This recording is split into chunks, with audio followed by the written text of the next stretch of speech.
বিসমিল্লাহির সাভার নাগরিক ফোরাম কর্তৃক আয়োজিত আজকে এই দোয়া ও ইফতার মাহফিলে সম্মানিত সভাপতি এই সংগঠনে জনাব নাজমুল সাকিব, উপস্থিত আমন্ত্রিত অতিথিবর্গ এবং উপস্থিত সুধী মণ্ডলী, আসসালামু আলাইকুম।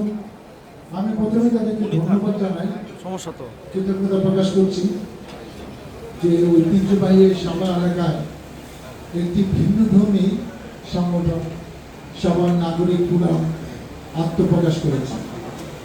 কিন্তু একটি সংগঠন আত্মপ্রকাশ করলে আমি অনেক খুশি হই না।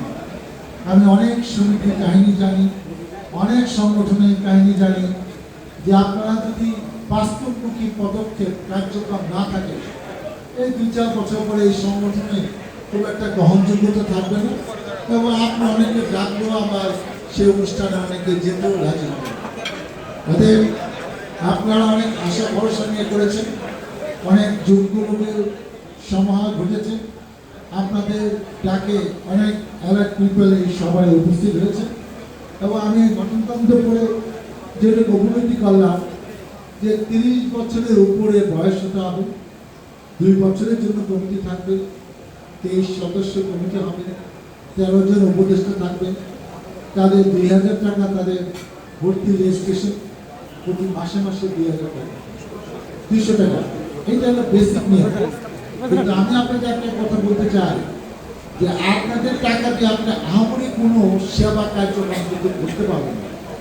আরও কিছু লোককে আপনারা সম্পৃক্ত করেন, এমন কিছু লোক প্রতিষ্ঠা করেন যাদের ফেস ভ্যালু আছে, যারা কম বেশি ফাইন্যান্সিয়ালি সলভেন্ট, যারা স্পষ্ট কথা বলে, যারা সাহসী, যারা আপনাদের যে উপদেশগুলো দিবে সেগুলো গুরুত্ব সহকারে শুনবেন, তাহলে দেখবেন যে আপনাদের পরিশ্রমটা কমে যাবে।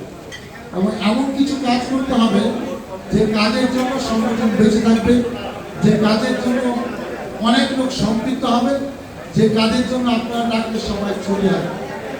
এবং আপনারা আজকে হয়তো কিছু অসহায় দুস্থ মানুষকে ইফতার সামগ্রী, ঈদ সামগ্রী দেবেন, কিন্তু আমি এমন কিছু প্রকল্পের কথা বলতে চাই যেগুলা সত্যিকার অর্থে মানব সেবায় একটা অসহায় দুস্থ মানুষের জন্য বিশাল কথা। ধরেন আমরা একজন অসহায় মানুষকে স্বাবলম্বী করার জন্য তার একটা বাচ্চাকে, একটা ছেলেকে যে 6-এ পড়ে কি 8-এ পড়ে 9-এ পড়ে, তাকে আমরা মাসে মাসে টাকা দেব এবং কতদিন দিব? যতদিন তার স্বাবলম্বী হইতে সময় লাগে। কারণ তো বিয়ে পাস পর্যন্ত আপনারা খরচ চলার মাসে মাসে 2000 টাকা দিন। এরকম বহু অ্যালার্ট পিপল আছে, একটা ছাত্রের দায়িত্ব আমি নেব। সে এই 2000 করে মাস মাসে দিয়ে যাবে, সে লক্ষ লক্ষ টাকা ইনকাম করে, ঠিক মতো ঠিকভাবে তাকে ধরলে এটা কোনো ব্যাপার না। এরকম 10 জন ছাত্রকে যদি নাগরিক সবার নাগরিক ফোরামের উদ্যোগে এই কাজটাও যদি করতে পারে, অনেক গোল্ডেন এ প্লাস স্টুডেন্ট আছে, তাদের বাপ মা তাকে পড়াতে পারছে না, এইসব ছেলেদের যদি দায়িত্ব আমরা না নেই যারা স্বাবলম্বী, তাহলে তো আমার সমাজের জন্য মানুষের জন্য কি করলাম? এরকম কাজ করতে হবে।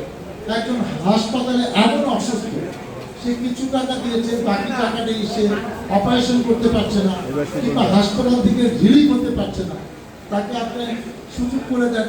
সেজন্য এককালীন একটা ফান্ড থাকতে পারে যে আপনাদের 5 লক্ষ টাকা আছে, ওখান থেকে 20,000 টাকা গেল, এটা চলমান ফান্ড কালেকশন হতে থাকবে। একজনকে খবর দিতে পারছে না, তাদের খবরের তো ব্যবস্থা করে। এবং অনেক জনকল্যাণমূলক প্রকল্প আছে।